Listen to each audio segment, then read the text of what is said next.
Hardy with a powerful right hand knocking Sammy Guevara through the stage. I want a divorce.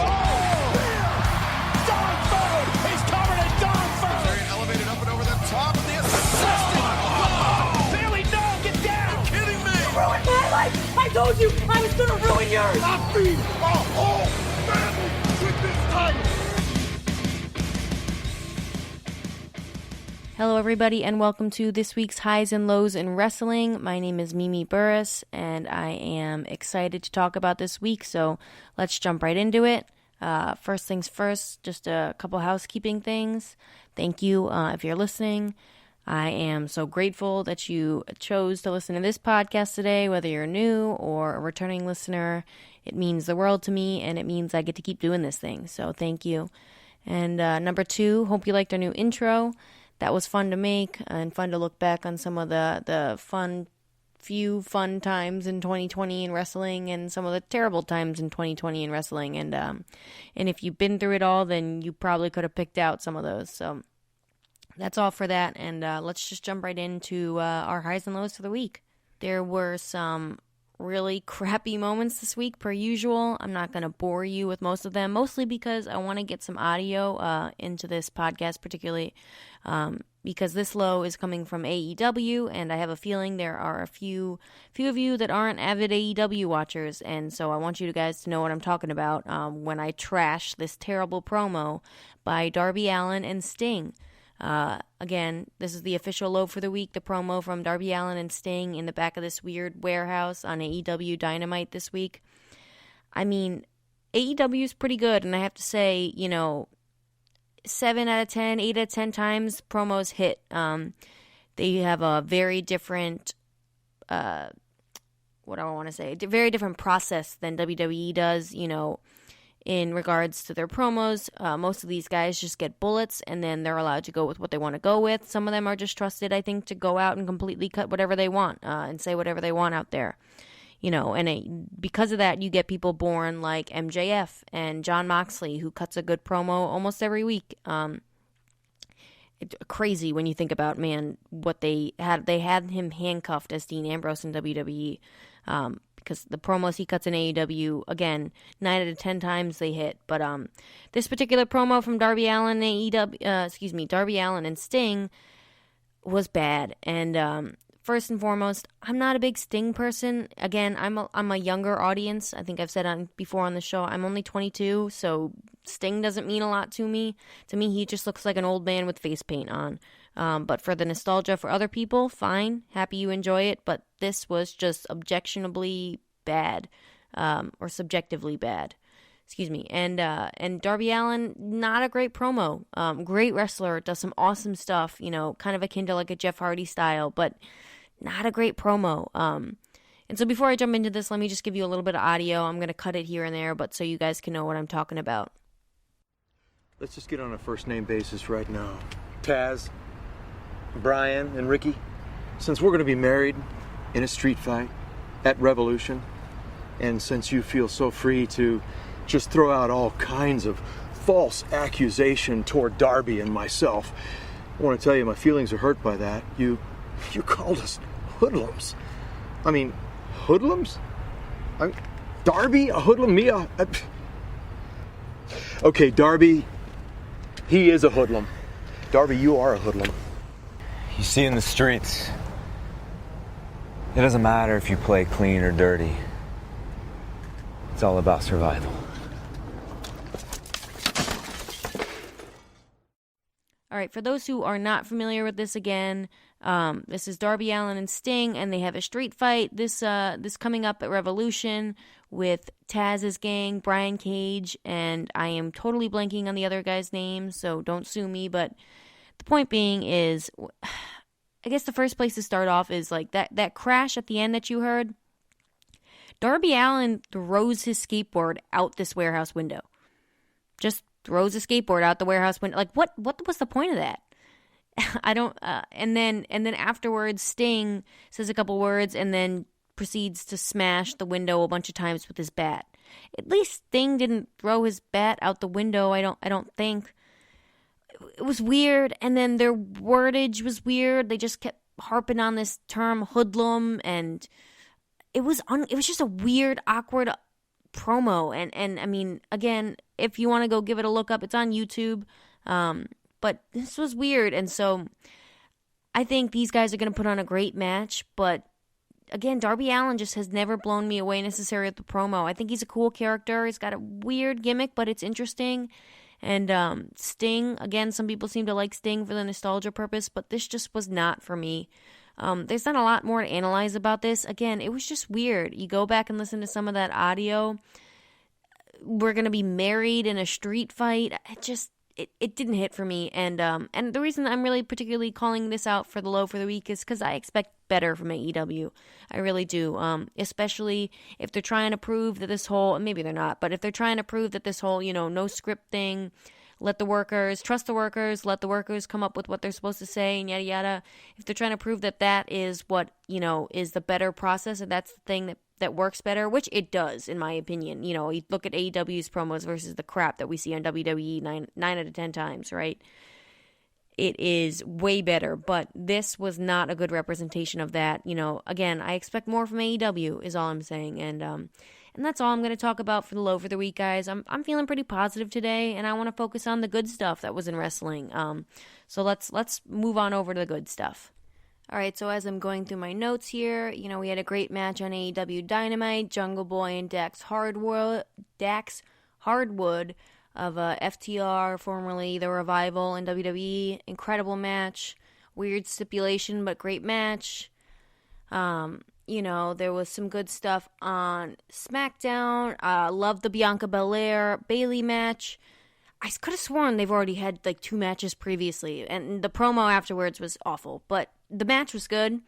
Hard hitting, it was fun to watch Dominic Mysterio get his butt whooped by the biggest babyface in the company now, apparently, Baron Corbin. Raw was raw. It was that terrible Charlotte Flair, Shayna Baszler thing. And then that tag team match and some Drew McIntyre Goldberg. I love how they had Goldberg cut a promo a couple weeks ago that made absolutely no sense. So this time instead they just sent him out and said, "Say your catchphrase, Goldberg. Just say your catchphrase." I thought R-Truth was hilarious this week, and Edge. Oh, Edge! What a great promo by Edge. A+ from me. He is just. Same thing, what we expect from Edge, a great promo, so I loved watching that. I'm excited for the Royal Rumble, and I don't know about you guys, I think Edge has got a shot, I think Edge has definitely got a shot, and he definitely swerved my pick, so right now, because I have no other ideas of who's going to win that men's Royal Rumble match, I for some reason, I just don't think it's going to be Daniel Bryan. I'm going to go with Edge, so you're hearing it here first. My pick is going to be Edge, and so there was some good stuff on all across wrestling programs this week. But the official high for the week, I'm gonna go over to SmackDown, and again we're gonna get some audio from this because it was incredible in my opinion. Like I said, there was a bunch of great wrestling across all wrestling programs this week. But you know me, I am more of a storytelling. I don't know. I prefer the storytelling aspect more rather than just a good match, and so. If there's some really good storytelling, that's usually going to beat out a really good match for me. And so we're going to get the Roman Reigns and Kevin Owens promo segment as my high for the week. Wow. These two are doing amazing with a match that is so conclusive, but making me really want to watch it. I thought about the TLC match particularly because I think that steel cage match, I try to wipe that from my memory because what the heck was that? There was no build up or anything for that. But anyways, that TLC match, there were a couple times they really got me. I thought Kevin Owens was going to win. There were a couple times they really had me sitting up like, oh my God, is he actually going to do it? And this promo is doing the exact same thing that did, right? Where I know Roman Reigns is going to win this Sunday, or tomorrow, excuse me.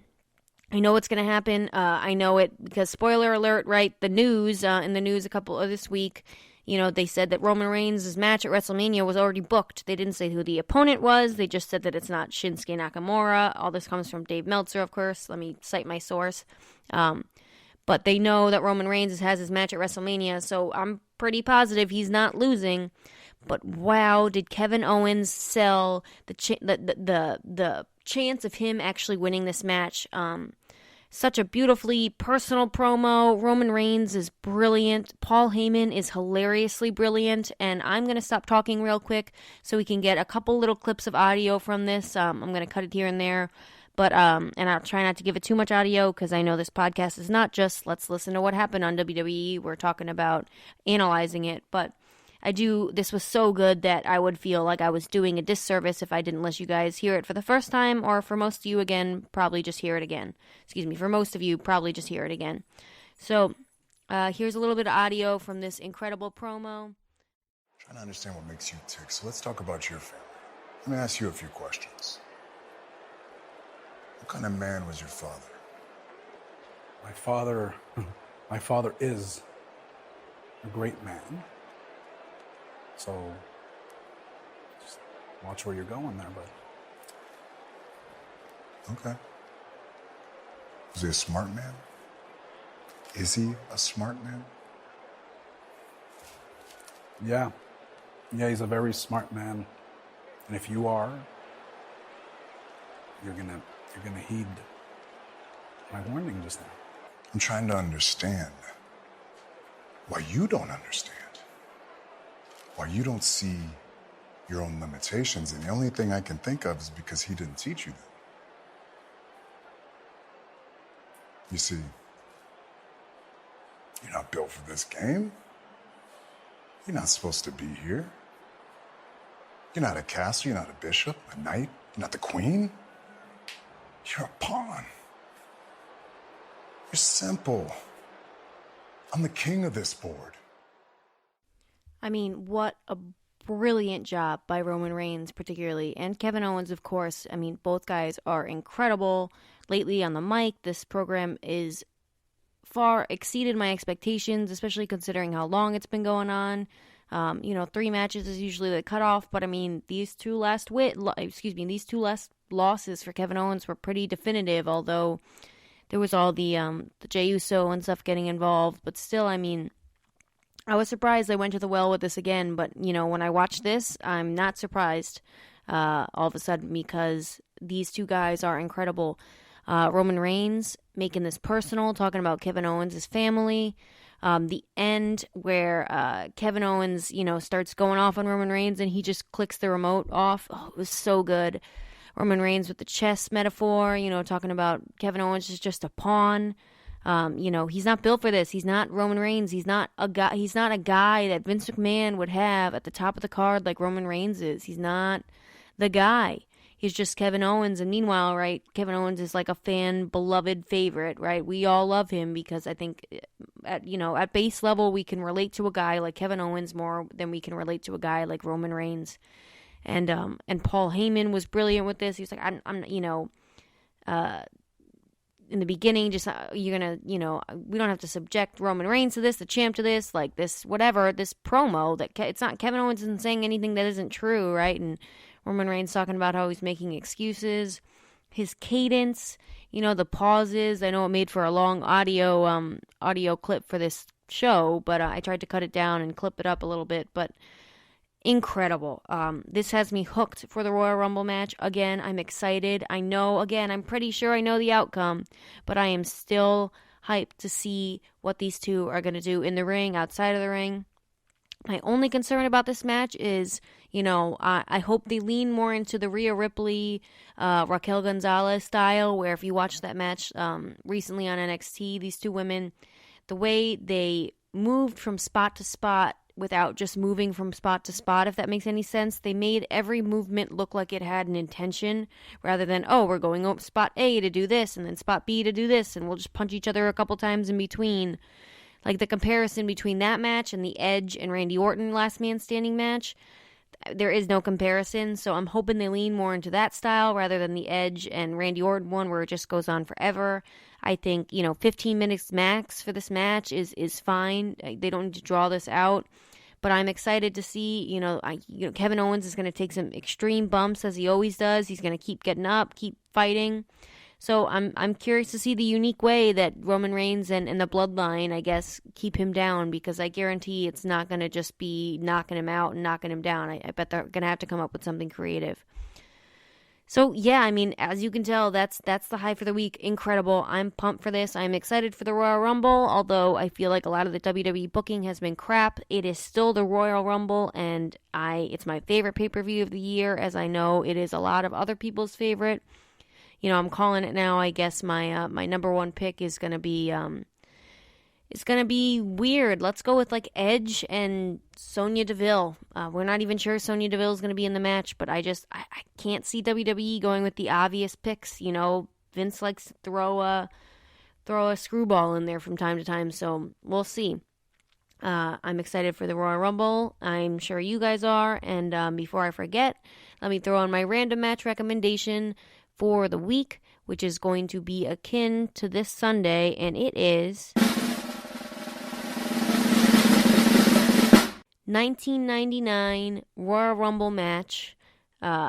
This one, I'm going to give you the spoiler, so if you haven't seen it, you know, skip through this part. Alright, I warned you. It is Vince McMahon wins the Royal Rumble. This Royal Rumble is filled with a bunch of screwy crap, but for some reason it is still so entertaining. I'm not a huge proponent on the Steve Austin-Vince McMahon rivalry. It just, I don't know. Again, I see the entertainment value. I am entertained, but it's not my favorite thing in the world. But this match is great. We just watched this weekend, and I recommend you take a look back on it if you are doing your Royal Rumble previous watches of whatever before we watch the pay-per-view coming up. You know what I'm trying to say. So that is it for me this week, guys. Clearly, I am tired. It is time for bed. But I am excited for Sunday. I know you guys are. I think that's the 14th time I've said that. So I am signing off. Have a great week, and I will talk to you guys next week.